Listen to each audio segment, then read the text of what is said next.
मैं शशि प्रकाश, सहायक प्रोफेसर ज्योतिष, जूठालाल संस्कृत महाविद्यालय, मझौलिया, पश्चिमी चंपारण, बिहार।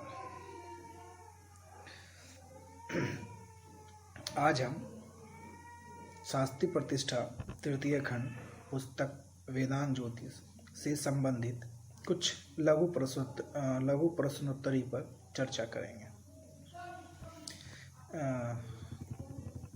सबसे पहले जो हम लोग लघु प्रश्नोत्तरी पर चर्चा करेंगे वो है वेदांत ज्योतिष का रचना काल, कि वेदांत ज्योतिष का रचना काल क्या है, इससे संबंधित कुछ बातें करेंगे। वेदांत ज्योतिष काशी निवासी सोमकार पंडित जी का भाष्य उपलब्ध है। वेदांत ज्योतिष काशी निवासी सोमकार पंडित जी का भाष्य उपलब्ध है। शंकरवाल कृष्ण दक्षिण वेदांत ज्योतिष की रचना काल 1400 ईस्वी पूर्व सिद्ध की गई है। शंकरवाल कृष्ण दक्षिण वेदांत ज्योतिष की रचना काल 1400 ईस्वी पूर्व सिद्ध की गई है। वेदांत ज्योतिष की रचना महाभारत युद्ध से ही पहले की गई है। कुछ महत्वपूर्ण बिंदु हैं जिस पर हम लोग चर्चा कर रहे हैं। वेदांत ज्योतिष की रचना महाभारत का युद्ध से पहले की गई है। अनेक विवेचनाओं से यह खुलासा हुआ है कि वेदांत ज्योतिष 1400 ईस्वी पूर्व से भी काफ़ी पहले अस्तित्व में आ चुका था। तो ये इसका रचना का कुछ महत्वपूर्ण बिंदु थे जिस पे हम लोग चर्चा कर रहे थे। मोटा मोटी अगर हम लोग इस पे बात करें तो हम ये कह सकते हैं कि वेदांत ज्योतिष का रचना काल महाभारत युद्ध से पहले सन 1400 ईस्वी पूर्व ही इसकी रचना की गई थी और वो अस्तित्व में भी आ चुका था। तो ये मोटा मोटी जानकारी थी वेदांत ज्योतिष के रचना काल से संबंधित। अब हम बात कर रहे हैं मुहूर्त की बात। दूसरा लघु प्रश्नोत्तरी है मुहूर्त। वेदांत ज्योतिष में मुहूर्त एक कालखंड के रूप में माना जाता है। वेदांत ज्योतिष में मुहूर्त को एक कालखंड के रूप में माना जाता है या कहा गया है, तथा दो नाड़ियों को एक मुहूर्त माना गया है। वेदांत ज्योतिष को मुहूर्त में एक कालखंड माना गया है तथा दो नाड़ियों को एक मुहूर्त माना गया है, जो आजकल की तरह बताया, मतलब जो वर्तमान की स्थिति को देखते हुए बताया गया था। वेदांत ज्योतिष में कुछ नक्षत्रों के उग्र और कुछ नक्षत्रों के क्रूर, मतलब नक्षत्रों को उग्र बताया गया था, कुछ नक्षत्रों को क्रूर बताया गया था। लेकिन मुहूर्त तत्व का कोई क्रमबद्ध सूत्र हमें आज तक उपलब्ध नहीं हुआ कि मुहूर्त में सबसे पहले क्या होगा, उसके बाद क्या होगा, ये हमें यहाँ उपलब्ध नहीं है। मतलब हम अभी तक मुहूर्त का जो मुहूर्त तत्व कौन कौन सा होना चाहिए और पहले कौन सा होना चाहिए, उसके बाद कौन सा होना चाहिए, ये अभी तक स्पष्ट नहीं हो पाया है। ये मुहूर्त संबंधी कुछ महत्वपूर्ण बिंदुओं थे। मैं आपको फिर से बता दूं, वेदांत ज्योतिष में मुहूर्त को एक कालखंड के रूप में माना गया है तथा दो नाड़ियों को एक मुहूर्त माना गया है, जो वर्तमान को स्थिति को देखते हुए बतलाया गया था। वेदांत ज्योतिष में कुछ नक्षत्रों को उग्र बताया गया है और कुछ नक्षत्रों को क्रूर बताया गया है। लेकिन अभी तक वेदांत ज्योतिष में मुहूर्त के जो तत्व होते हैं वो जो क्रम में होने चाहिए वो अभी तक हमें अभी तक प्राप्त या उपलब्ध नहीं है। ये कुछ इसकी महत्वपूर्ण बिंदु थे। अब हम आगे प्रश्न पे बात करते हैं कि सौर दिन क्या होता है, सौर दिनमान क्या होता है। सौर दिनमान सूर्य का एक अंश का भोग जितने समय में करता है, सूर्य एक अंश का भोग जितने समय में करता है उसे हम लोग सौर दिन कहते हैं। सौर दिन किसे कहते हैं? सूर्य एक दिन में जितने अंश का भोग करता है उसको हम लोग सौर दिन कहते हैं। और एक युग में 1800 सौर दिन होते हैं। एक युग में 1800 सौर दिन होते हैं और एक यान में 180 दिन सौर दिन होता है और प्रत्येक वर्ष में 360 दिन होता है। ये सौर दिन से संबंधित कुछ महत्वपूर्ण बिंदु थे। अब हम इस क्रम को आगे बढ़ाते हैं और हम बात करते हैं अयनम। अयन क्या है? अयन के बारे में हम लोग बात करते हैं। युग आरंभ के बाद, जब युग का आरंभ हुआ था, उसके बाद सूर्य और चंद्रमा एक साथ घनिष्ठा नक्षत्र पर एक साथ शुरू में आता है, मतलब एक साथ देखा गया था। पहले सूर्य फिर चंद्रमा। उसी क्षण अगले वर्ष में उत्तरायण होता है, जो बतलाया गया था। तथा जब सूर्य और चंद्रमा अश्लेषा नक्षत्र के आधे में आता है तो उसको हम लोग दक्षिणायन कहते हैं, मतलब वो दक्षिणायन होता है। अतः आयन दो है, प्रथम उत्तरायण और दूसरा दक्षिणायन। एक आयन में सूर्य 180 सौर दिन रहता है और फिर दूसरे आयन में सौर 180 दिन रहता है।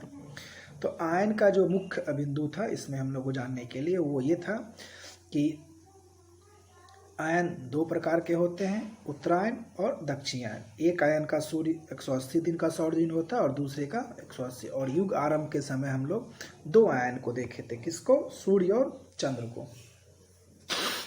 ये आयन संबंधित कुछ महत्वपूर्ण बिंदु थे। अब हम इसी क्रम को आगे बढ़ाते हुए बात करते हैं नक्षत्रम के। नक्षत्र क्या था, जिसके बारे में मैंने आपको पहले भी बताया था, लेकिन वो संक्षिप्त में आज हम बात करने वाले हैं। वेदांग ज्योतिष में घनिष्ठा को आदि नक्षत्र माना गया है। वेदांग ज्योतिष में सर्विष्ठा या घनिष्ठा को आदि नक्षत्र माना गया है। वेदों की तरह ही नक्षत्रों को देवत्व सूची, मतलब देवताओं की सूची में कृतिका से शुरू की गई है। किंतु ऋषि ने अप्रत्यक्ष रूप से अश्वनी को गणना का प्रथम नक्षत्र माना है। देखिए, इसमें थोड़ा सा कंट्राडिक्शन होता है। वेदों की अगर बात करें तो उसमें कृतिका शुरू में होता है, लेकिन ऋषि ने अपने अप्रत्यक्ष रूप से अश्वनी को सबसे पहले नक्षत्र माना है। वेद ज्योतिष में 27 नक्षत्रों की गणना की गई है। वेद ज्योतिष में 27 नक्षत्रों की गणना की गई है, जो हम लोग सभी जानते हैं। तो उसमें से अगर हम लोग अभी वर्तमान की स्थिति की बात करें तो हम लोग जो जानते हैं, तो सबसे पहले जो ऋषि ने अप्रत्यक्ष रूप से माना था अश्वनी को, तो हम लोग भी अश्वनी से ही शुरुआत करते हैं। तो ये नक्षत्र के बारे में कुछ संक्षिप्त और महत्वपूर्ण जानकारियाँ थी लघु प्रश्नोत्तरी के तौर पर। अब हम क्रम को आगे बढ़ाते हैं और आगे चर्चा करते हैं हम लोग नेक्स्ट वेदांग ज्योतिष के रचयिता कौन थे। वेदांग ज्योतिष के लेखक कौन थे, रचयिता कौन थे? तो हम लोग जानते हैं कि वेदांग ज्योतिष का जो लेखक है या रचयिता है वो है लग्न जी, महर्षि लग्न जी है। ये वस्तुनिष्ठ भी प्रश्न हो सकता है और लघु प्रश्नोत्तर भी हो सकता है। इसके अलावा हम लोग अगर बात करें अब तो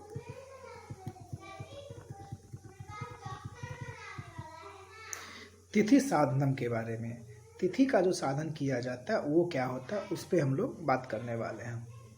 वेदांग समय में ही चंद्र तिथियों को आज तक प्रचलित रूप में माना गया है। वेदांग समय से ही चंद्र तिथियों को आज तक प्रचलित रूप में माना गया है और उसके नाम पे ही विविया प्रतिपदा, जैसे प्रतिपदा तिथि, द्वितीया तिथि, तृतीया तिथि, चतुर्थी, पंचमी इत्यादि, अमावस्या, पूर्णिमा, ये सब जो हम लोग करते हैं वो वेदांग समय से ही चंद्र तिथियों के आधार पे ही हम लोग प्रतिपदा, द्वितीया, ये सब, पूर्णिमा, अमावस्या तक इसको हम लोग मानते हैं। अमावस्या के अंत में सूर्य और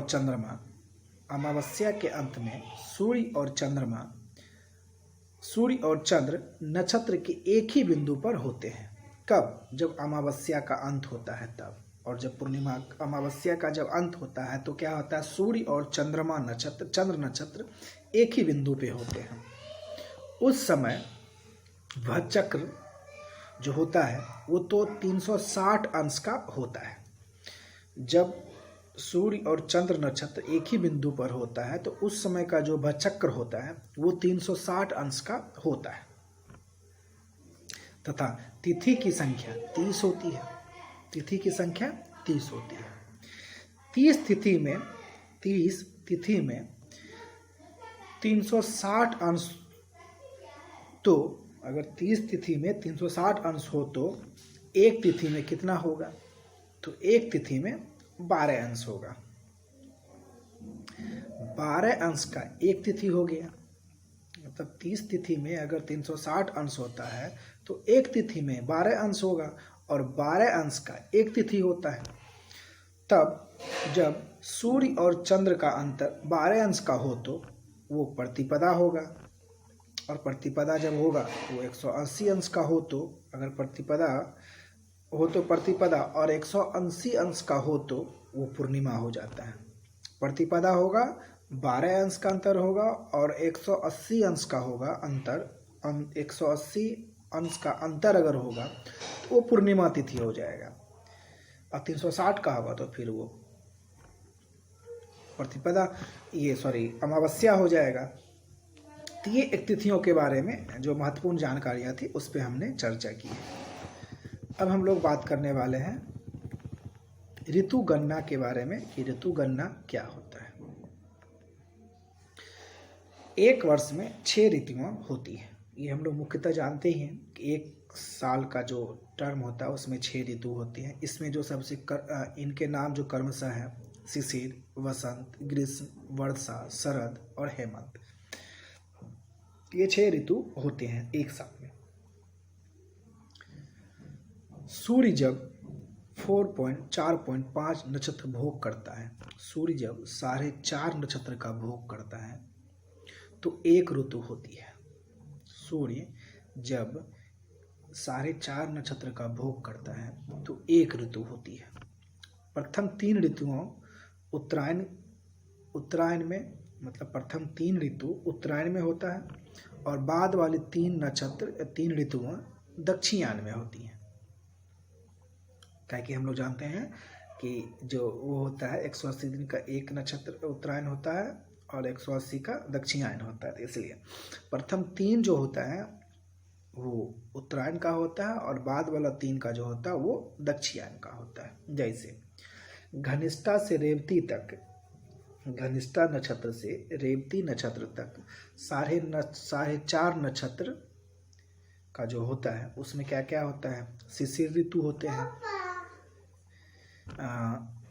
रेवतन रोहिणी मतलब वसंत ऋतु होती है, और मृगशिरा से श्रेयसरा ग्रीष्म तक होता है, मतलब गर्मी तक होता है। उसके बाद फिर हम लोग बात करते हैं हस्त तक होता है, अंत तक जो वर्ष होता है उसमें चित्रा होता है, चित्रा से ज्येष्ठा, मध्य तक शरद, ज्येष्ठा मध्य से सर्वढंत तक हेमंत ऋतु होता है इत्यादि। ये सब जो होते हैं वो एक तरीका होता है क्रमबद्ध तरीका से जो बतलाया गया था ऋतु के गणना के आधार पे।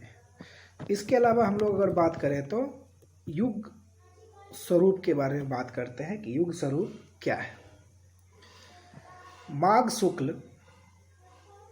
का शुक्ल पर्वतस पौष कृष्ण का जो होता है,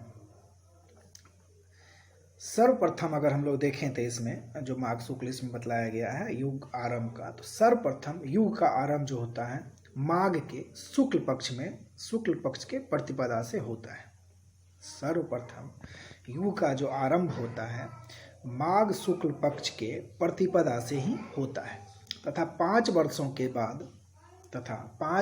के बाद पौष कृष्ण अमावस्या को समाप्त हो जाता है। अतः पंचवर्षीय युग के भीतर किसी तथ्य को जानने हेतु काल ज्ञान जानना जरूरी होता है। वेदांग युग उस समय शुरू होता है जब सूर्य, चंद्रमा और घनिष्ठा तारों का जो योगांश होता है एक समान होता है। वेदांग युग उस समय शुरू होता है जब सूर्य, चंद्र और घनिष्ठा तारों का योगांश एक समान शुरू होता है। जब सूर्य चंद्र घनिष्ठता के साथ साथ बृहस्पति भी घनिष्ठता तारों में ही एक साथ जब आ जाता है, तो पहला युग होता है वो चंद्रमास माघ का शुक्ल पक्ष होता है और वो उत्तरायण और शिशिर ऋतु को एक साथ शुरू किया जाता है। तो ये युग आरंभ का जो कुछ महत्वपूर्ण बिंदु थे, उससे हमने आपको कुछ महत्वपूर्ण बिंदुओं पे चर्चा की है। आज आप